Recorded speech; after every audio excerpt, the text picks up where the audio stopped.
All right, let's do this. We're going deep on SEO today. And wow, you really found some interesting articles for us to look at. You want to get up to speed on SEO, and this is where it gets really interesting. Over half of Google searches, get this, they don't even lead to a click. No click. Zero. So with a breakdown how SEO's basically become like an AI battlefield and why like standing out from all the noise online is more important now than ever. Yeah. It's like, how do you get noticed in a giant, I don't know, marketplace where everyone's kind of shouting the same buzzwords? Yeah. What I think is really fascinating here is how Google's algorithm is changing to like really favor actual quality over just stuffing keywords in. You know what I mean? So instead of just cramming in keywords, it's more about what making stuff people actually want to read. Exactly. And Google's getting so good at giving people answers right there on the Mhm. search results page that if you're not on page one, it's like you don't even exist. Okay, whoa. So back up for a sec. Like, what exactly is SEO? And why should a business like even care about this, especially, with everything changing so fast online? SEO or search engine optimization, it's all about making your website like really attractive to search engines like Google. So you're speaking their language, understanding how they rank sites. Think of it maybe like a popularity contest where Google's the judge. The higher your website ranks in the results, the more you're seen by potential customers. Okay. But it's got to be more than just getting traffic, right? It's got to be the right kind of traffic, people who actually want what you offer.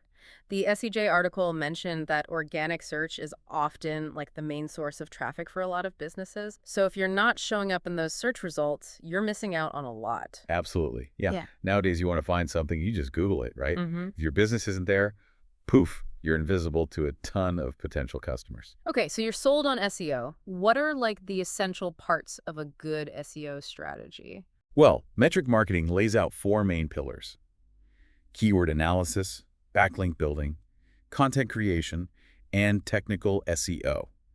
Keyword analysis is understanding what words your audience uses when they search for, things related to your business. Oh, so like instead of targeting just a super general word like shoes, which by the way, metric marketing said has an 88% difficulty level, maybe I'd go after something like vegan running shoes size 9, which is like way less competitive but still gets to the right people, right? Yeah, exactly. That's the power of those long tail keywords, those longer, more specific phrases. They're like hitting paths to these little niche markets. You can win in those smaller markets instead of fighting for the really broad terms. So, got it. Keywords. What's next? Building backlinks, those are like votes of confidence from other websites. When a good site links to yours, it's telling Google your content's valuable and can be trusted. Kind of like getting a recommendation from a friend. It gives you more credibility online. So, more high quality backlinks means Google ranks me higher. It's like Yeah. building this online network, right? Exactly. But it's not just about how many, it's about quality. Backlinks from spammy sites can actually hurt you. You want backlinks from the big, authoritative websites in your industry, sites that Google already thinks are trustworthy. Gotcha. Okay. Keywords, backlinks. Then there's content. Heard that content is king. Is that true? Content is crucial, yeah. It's what gives your site substance, provides value. But not all content's equal, of course.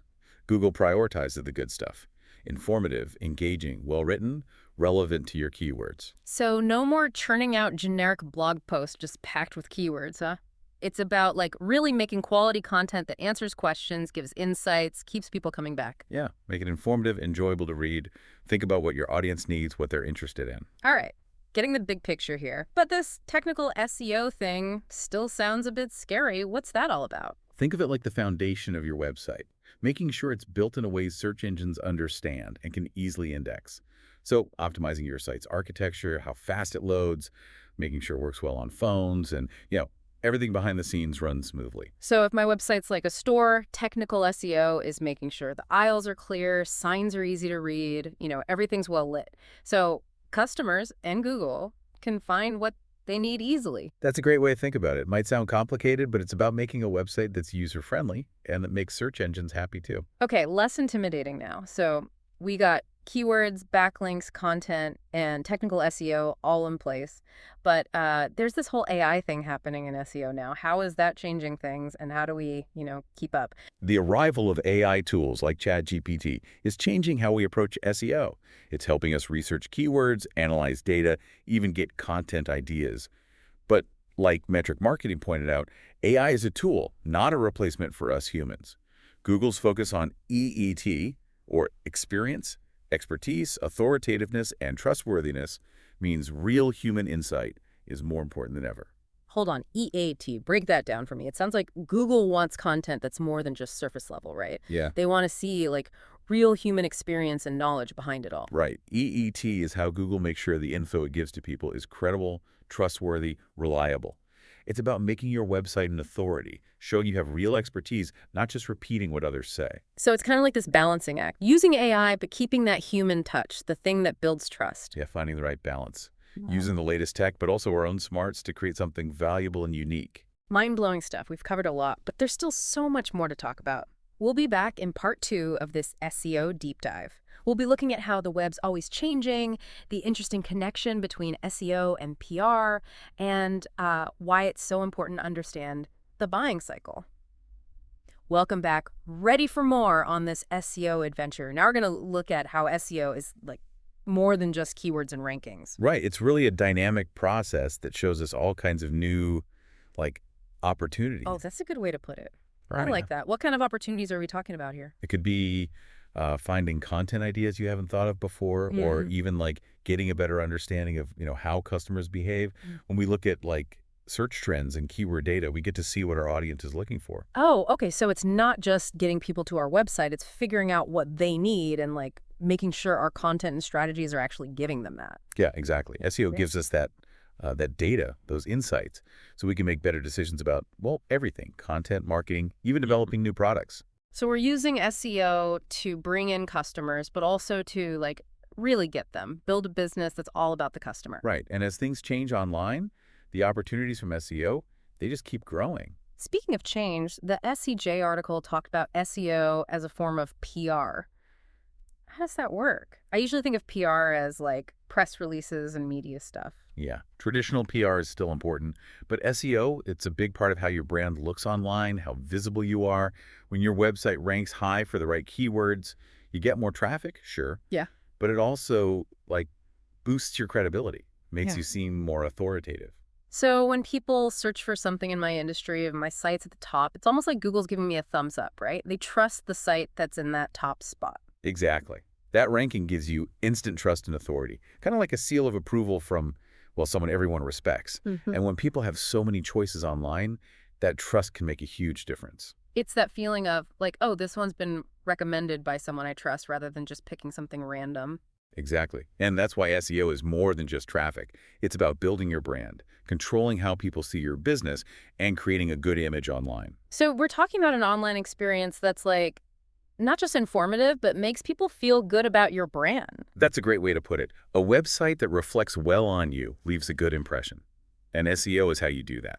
One thing people forget about SEO is that it's measurable. We can see if it's actually working. Unlike, regular marketing where it's hard to track results, SEO gives us hard data. Right. That's a big advantage over the old ways of doing marketing. With the right tools, we can get data on everything: traffic, keyword rankings, how many people are actually converting, all kinds of metrics. So we can see what's working, what's not, and then make adjustments. Exactly. No more guessing games. SEO lets us make decisions based on data, track progress, find areas to improve, and show that our efforts are actually paying off. That's super important for any business, especially now when everyone's all about data. Totally. It's what makes SEO different. We can be more strategic, more efficient. So speaking of efficient, let's talk about how web is always changing and how that affects SEO. The SEJ article mentioned that Google makes thousands of changes to its algorithm every year. How do we keep up with all that? Yeah, the digital landscape is in constant motion. New technologies, new user behavior, search engines, always tweaking things. And it's like trying to, solve a puzzle that keeps changing. How do we stay ahead of the game? It is a challenge, but that's why it's so important to really understand the core ideas of SEO. They give you a framework to adapt, to stay ahead. It's not about following every trend. It's about building a solid understanding that'll work in the long run. So knowing how search engines work, how users behave, how to create a good experience online. Right. Those are things that don't change as quickly as algorithms. If you focus on those, you can handle the changes and stay ahead of the competition. Makes sense. But with everything being so complex and constantly changing, it seems like having SEO experts is more important than ever. Oh, absolutely. That SEJ article was spot on about how much more important SEO professionals are becoming. AI and all the new tech, it's made SEO even more challenging. So it's not just about having someone write some content with keywords anymore. It's like having a partner who really gets SEO and can guide you through all the changes. Yeah, someone who knows how algorithms work, how users behave, and how to use data. They can help you with everything. From keyword research and content to the technical stuff and building backlinks, they analyze your site, find what needs fixing, create a strategy just for you, and track how it's all doing. Sounds like they wear a lot of hats. But with all that, you got to find a team with a good track record and who really understands your industry. Right, exactly. The right SEO partner is like a trusted advisor, someone to help you navigate all this and be successful online. This has been amazing. We've learned so much about SEO, how it's always changing, how it can create new opportunities, and how we can measure if it's actually working. We also talked about how important it is to understand the changing web and the value of having real SEO experts on your side. Stick around for part 3, where we'll wrap up this deep dive by looking at why SEO is a long-term strategy, why it's actually pretty affordable, and how it fits into the buying cycle. And of course, we'll talk about how good SEO leads to a better user experience, which is good for everyone. Back for the final part. We've covered a ton about SEO, but the big question, I think, is why is this a long game? Not a quick fix, you know? Oh, yeah. That's the thing people want to know. Everyone wants results right away. Mhm. But the SEJ article had a good way to think about it. SEO is more like gardening than instant coffee. You plant the seeds, so that's like creating great content, optimizing your site, then you got to nurture it, building those backlinks, engaging with your audience, and then you just got to be patient. Watch it grow. Yeah, that's a good analogy. You can't just like throw some seeds out there and expect a garden overnight. It takes time and effort to build a strong online presence. Exactly. It's about that foundation. So you can get long-term results. Those sustainable results everyone wants. Think of it like building this whole digital ecosystem. Okay, so we got to think long term, not just quick wins. But let's talk budget. How does SEO cost-wise compare to other marketing stuff? That's actually one of the best things about SEO. The SEJ article pointed out how cost-effective it can be, especially compared to paid ads where you're always paying for clicks. With SEO, you're investing in getting that organic traffic that keeps working for you, even if you slow down your efforts later on. So it's like building a passive income stream for your business. The work you do early on keeps bringing in returns down the road. Exactly. And organic traffic is great because it's so targeted. These are people who are actually looking for what you offer. They're not just clicking on a random ad, they're already interested. It makes sense. We've mentioned the buying cycle a few times, but can you explain how SEO works at each stage? The SEJ article really focused on that. It's all about understanding how people use search engines to find and buy things. Mhm. Early on, someone might just be looking for general info like types of hiking boots. But as they get closer to buying, their searches get more specific, like best waterproof hiking boots for, I don't know, rocky terrain. So we got to kind of anticipate their questions, right? Provide the right content at each stage. Yeah. Meet them where they're at. Exactly. Be there when they're ready to buy. Yeah. Someone searches for hiking boot reviews. We want our site to be the one with all the good info. Like being a guide, right? Leading them through all the info to a purchase that really works for them. But let's be honest, we can talk about keywords and rankings, but what about the user? What's in it for them? That's a great question. You know, good SEO, it's not just about making Google happy. It's about giving people a good experience on your website. Think about it. A site that's well organized, easy to navigate, loads fast. That's just nice to use. It's that feeling of like walking into a store and everything is clean, well lit, you can find what you need, you're going to want to spend time there. Right. And that's the thing. Good SEO and good UX, they go hand in hand. When you make a user-friendly website, you're already doing a lot of the SEO stuff. Things like making sure it works on mobile, having clear navigation, fast loading times, good for users, good for search engines. Everybody wins. So by putting the user first, we're basically doing what Google wants anyway. Exactly.